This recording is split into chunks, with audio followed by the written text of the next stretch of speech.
بسم اللہ الرحمن الرحیم ایاک نعبد و ایاک نستعین۔ السلام علیکم ورحمۃ اللہ وبرکاتہ۔ پاکستانی بھائیوں، جب اللہ تبارک و تعالیٰ کسی پہ مہربان ہوتا ہے، کسی پر راضی ہو جاتا ہے، کسی گھر پہ اللہ تعالیٰ مہربان ہوتا ہے تو اللہ تعالیٰ اس گھر کے اندر بیٹی پیدا کر دیتا ہے، تو اللہ کی رحمت ہی رحمت ہو جاتی ہے۔ اسی طرح اللہ تبارک و تعالیٰ جب کسی ادارے کے اوپر مہربان ہوتا ہے، اس ادارے کے اندر اللہ تعالیٰ کسی نیک آدمی کو بھیج دیتا ہے تو اس ادارے کے اندر اللہ تعالیٰ کی رحمت ہی رحمت ہو جاتی ہے۔ اسی طرح مثال ہے کہ اللہ تعالیٰ کسی ملک کے اوپر اگر مہربانی کرتا ہے تو وہاں پہ نیک لوگوں کو بھیجتا ہے جو حکمرانی کرتے ہیں، تو اللہ تبارک و تعالیٰ کی رحمت رہتی ہے۔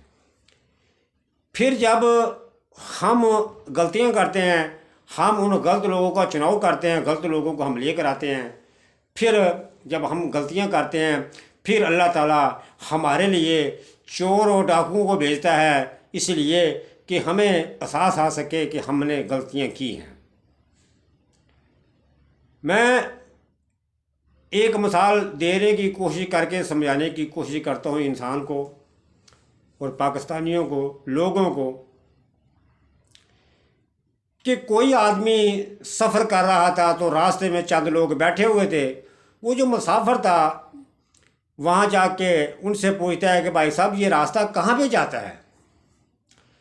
انہوں نے کہا کہ بھائی صاحب یہ راستہ کہیں نہیں جاتا، یہ راستہ یہیں پہ رہتا ہے، یہاں سے لوگ گزر کر جاتے ہیں۔ تو دوستو، ہمارے ادارے وہیں پہ رہتے ہیں، اداروں کے اندر لوگ اچھے اور برے آتے جاتے رہتے ہیں۔ ہمارے اس مقدس ادارے کے اندر سے ایک آدمی چلا گیا جو ادارے کا سربراہ تھا، جس کی کرتوتیں جو ہیں یقیناً پاکستانی عوام کبھی نہیں بھولے گی۔ پھر پتہ نہیں اللہ تبارک و تعالیٰ نے کس نیک آدمی کی دعا سنی اور اللہ تبارک و تعالیٰ نے ہمیں اسی ہمارے مقدس ادارے کے لیے اللہ تعالیٰ نے ہمیں ایک فرشتے کی شکل میں ایک انسان دیا کہ جو موجودہ ہمارے چیف آف آرمی اسٹاف آئے ہیں۔ میں پہلے بھی ان کو مبارکباد دے چکا ہوں، پھر سے دیتا ہوں، میں ان کو خوش آمدید کہتا ہوں، اور پھر میں اللہ تبارک و تعالیٰ کا شکر ادا کرتا ہوں کہ یا اللہ، آپ نے ہماری غلطیوں کی طرف نہیں دیکھا، آپ نے اپنی رحمت کو دیکھ کر ہمارے ادارے کے اندر ایک اچھا نیک آدمی بھیجا ہے۔ تو ہم امید کرتے ہیں انشاءاللہ اللہ کی رحمت سے یہ اپنے ادارے کے لیے بھی بہت اچھے ثابت ہوں گے، تو پاکستان کے لیے بھی بہت اچھے ثابت ہوں گے۔ تو دوستوں کا بات یہ ہے کہ جیسے میرے ایک ملک کا بڑا مقدس ادارہ ہے، جیسے میں اکثر ہی باتوں میں کہتا رہتا ہوں، ہمارے جتنے ملک کے ادارے ہیں یہ کسی کے باپ کی ملکیت نہیں ہے، یہ ہمارے قومی ادارے عوام کے ادارے ہیں۔ اسی طرح ایک ہمارا بڑا مقدس ادارہ ہے جس کے اندر ایک الیکشن کمیشن بیٹھا ہوا ہے کہ جو نواز شریف کے گھر کی ملازمت کرتا ہے۔ میں اپنے طور پہ چیف آف آرمی اسٹاف سے میں گزارش کرتا ہوں کہ خدارا یہ جو آدمی میرے اس مقدس ادارے کو جس کو ہم الیکشن کمیشن کا ادارہ کہتے ہیں، اس کو بیٹھ کر یہ بدنام کرنے کی کوشش کر رہا ہے، پلیز آپ اس کو بولیں کہ اگر آپ نے نواز شریف کے گھر کی نوکری کرنی ہے یا زرداری کے گھر کی نوکری کرنی ہے تو یہاں پہ استعفیٰ دے کے جا کے ان کے گھر کی ملازمت کر لیں، لیکن اس میرے مقدس ادارے کو یہ بدنام کرنے کی کوشش کر رہے ہیں۔ کیوں کہ جب بھی پہلے ذکر آتا ہے تو الیکشن کمیشن یعنی کہ پہلے ذکر میرے پاک ادارے کا آتا ہے، تو لیکن ایسے جو لوگ ہوتے ہیں یہ ہمارے ملک اور ہمارے اداروں کو بدنام کرتے ہیں۔ انہوں نے ابھی الیکشن کمیشن نے ابھی ایک بڑا ایشو اٹھا رکھا تھا عمران خان صاحب کے اوپر، دوسروں کے اوپر کیوں نہیں ہے؟ توسا خانہ کا ایشو کیوں نہیں اٹھایا گیا؟ صرف ان کو نشانہ اس لیے بنایا گیا کہ وہ ایک ایماندار آدمی ہے۔ پھر وہ عمران خان صاحب کہتے ہیں کہ ہر ادارے کو اپنی اپنی حدود میں رہ کر کام کرنا چاہیے، جیسے کہ ایک راستہ ہوتا ہے، ایک سڑک ہوتی ہے، ایک اس کے اوپر دو تین اگر گاڑیاں چل رہی ہوتی ہیں، وہ گاڑیاں جب اپنی اپنی حدود میں اپنے اپنے ایریے میں اپنے چلیں گی نا تو ان کو کوئی خطرہ نہیں ہوتا.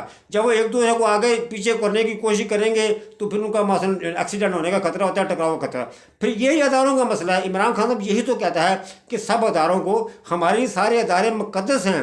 ہم کہتے ہیں کوئی ایسا ایکسیڈنٹ نہ ہو, ہر ادارہ جو ہے نا اپنے اپنی حدود میں رہ کر اسی حساب سے کام کرے. یہی خان صاحب کہتے ہیں. پھر سب اداروں کو جب طاقتیں ملتی ہیں, جب اختیارات ملتی ہیں, یہ سب جانتے ہیں وہ اختیارات عوام ہی دیتی ہے. وہ اسمبلی سے دے, وہ سینٹ سے دے, لیکن جو لوگ یہاں پہ منتخب ہو کے آتے ہیں وہی قانون بناتے ہیں, آگے وہی طاقت آگے تقسیم کرتے ہیں.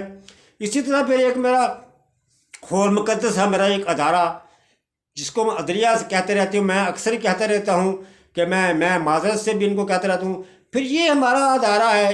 ان اداروں نے ہمارے نے کبھی کسی عام لوگوں کو کبھی انصاف دینے کی کوشش نہیں کرتے. یہ سوچتے نہیں ہیں غریب عام لوگ جو ہیں وہ کس طرح سے یعنی کہ وہ دھکے کھا رہے ہیں. بس 2-4 یعنی کہ ان کے پاس سامنے آ جاتے ہیں, کیس آ جاتے ہیں, کہ وہ مثلا سیاسی لوگوں کے ہوں یا کسی بڑے کے ہوں, تو ان کو ایشو سے وہ بنا کے تو اپنی مدت پوری کر لیتے ہیں. تو خدا را یہ ملک کا نظام ایسے نہیں چلنا چاہیے. اب تو ملک کا نظام کوئی نہ کوئی صحیح کرنے والا اللہ کا بندہ آ جائے. آخر کب تک ہم یہ دیکھتے رہیں گے؟ کب تک یعنی کہ ایک امیر آدمی کسی غریب کو مارتا رہے گا؟ کب تک ایک بھوکا آدمی جو ہے پیٹ سے وہ بھوکا سوتا رہے گا؟ کب تک مائیں اپنے بچوں کو دودھ پلانے کے لیے پریشان ہوتی رہیں گی؟ کب تک یہ ہمارے ملک کے اندر غلامی لگی رہے گی؟ کب تک یعنی کہ کسی غریب آدمی کو صحیح کب انصاف ملے گا؟ خدا را یہ سب کچھ کرنے کے لیے ہم سب کو مل کر کام کرنا ہے. ہم نے اپنے اداروں کی عزت احترام کرنی ہے. ہم نے اپنے اداروں کے ساتھ کھڑے ہونا ہے. تو ہمارے ادارے جو ہیں وہ اپنی حدود میں رہ کر کام کریں گے تو انشاءاللہ بہت کچھ بہتر ہو سکتا ہے. السلام علیکم ورحمۃ اللہ وبرکاتہ.